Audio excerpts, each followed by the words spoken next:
Hey everyone, welcome back to the channel where today I will be taking a look at the Era 3 Premium Heavy, the Object 292.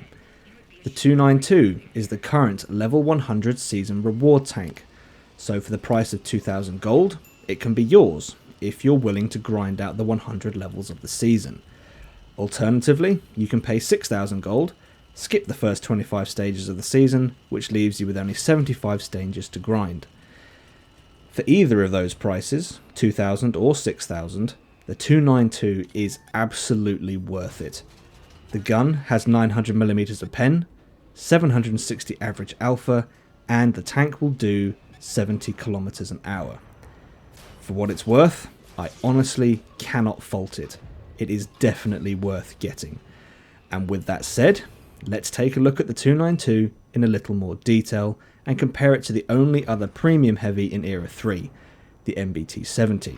Okay, so the 292, like I've said already, has 900mm of pen on its standard rounds, each of which will do 760 average alpha.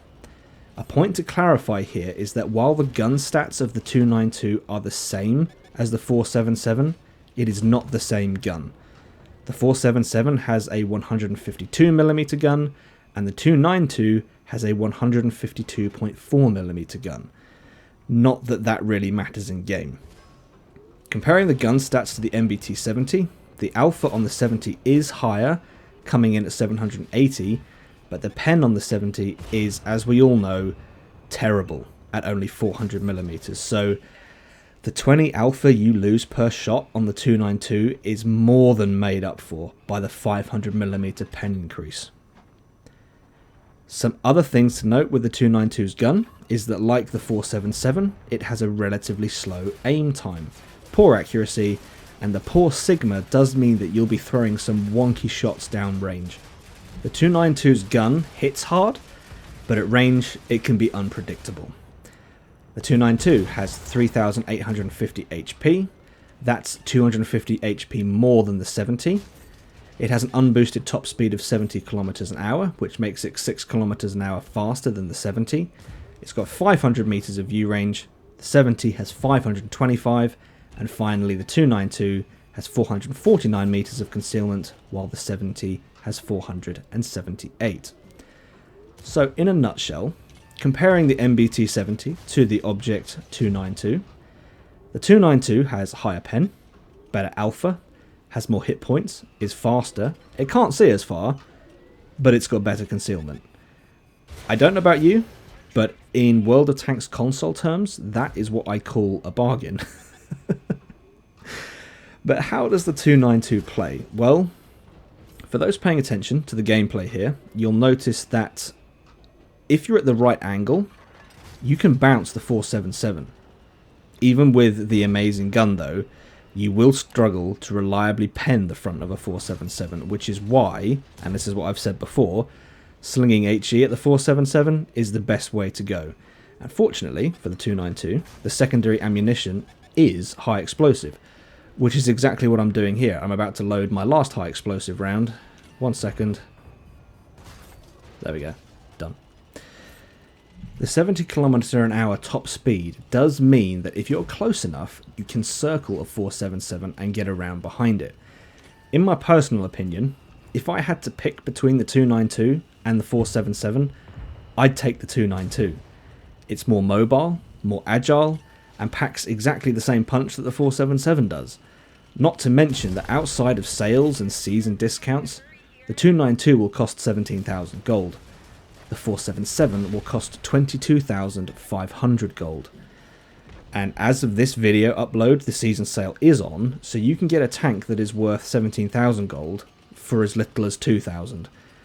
Yeah, it's the 292 is worth it. Absolutely worth it, guys. I don't think there is a reason to not get this thing. There just isn't. It's a brilliant tank for what it's worth. Okay, so it plays well, and it feels good to play, it performs well, but what are its soft stats like? Well, it has a 65% silver boost, 10% tank XP boost, and a 4% free XP boost, and finally a 10% crew XP boost. All of these boosts are actually identical to the 477. The only one that differs to the MBT 70 is the tank XP boost, and on the 70 it's 20%, not 10%. But hey, I mean, that's a really minor detail. That is not a reason to not get this thing. So is the 292 worth it? Yes, absolutely. This thing is absolutely worth you paying for the season pass, 2,000, whatever it is, 2,000, 6,000, whichever you choose. It is absolutely worth you getting the season pass. And right here, we have a good example of what can happen when you face a full health 477 in a fight. Solo fight. Well, it's a solo fight for most of it. So I'm not firing. I bounced that shot. Bouncing most of these. Handbrake, spin around, shot into the rear. And I now have a teammate, so it's not quite a one-on-one fight. He is distracted. Wait for the decent 7.9 second reload. 7.9 seconds with my crew anyway. Here, I kind of mess up a little bit, I think. And I drive into my teammate, which probably wasn't the best move, because the next shot that goes in sets me on fire. Bouncing the autocannon for the most part. That my final shot goes in. I don't get the kill though, so there you go. This thing can handle a 477. You just need to play it right, and I sort of got that right. That was the first time I'd gone up against a 477, a full health 477 anyway, solo. So yeah, I mean, this thing is a match for the 477 at close range. I wouldn't recommend, you know, unless you've got a load of high explosive, don't fight the 477 at range. But this thing has high explosive, so that's where this thing can sell itself. 63 hit points on the Leopard. Can't believe that. And I'm on fire and I'm dead. But there you go. Alright folks, that's about all I have for this one. If you've enjoyed this video, leave it a like. If not, a dislike. Subscribe if you haven't already. And I'll see you out there.